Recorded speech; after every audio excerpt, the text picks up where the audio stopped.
हुसैन बिन अली का प्यासा हो मुझे शरबती दीदार पिला दो। मैं दूर हो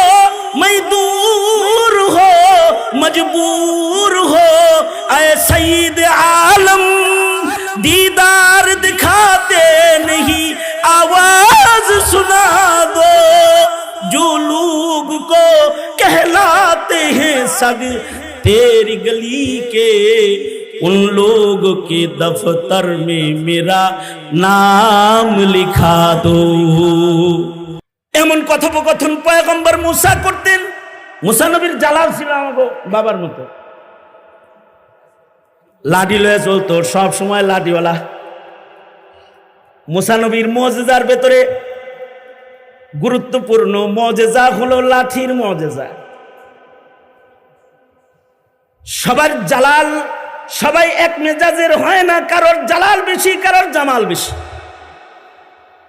সব মৌলবি এক দাসের হয় না। অনেকে কয় হুজুর খুরশিদ কাসেমী সাহেব হুজুর আমাকে লাঠি দিয়ে বাইরে বেরছায়। সবাইকে কি সুজা মৌলবি পাইছো নাকি? তো মুসা আলাইহিস সালাম মার্কা মৌলবি, লাঠি তো দেখাইবই।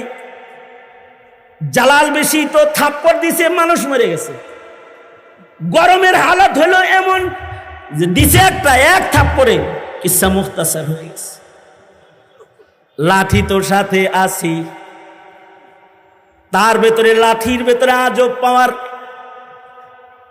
পয়গম্বরের লাঠি আর আমগোর লাঠি এক লাঠি না।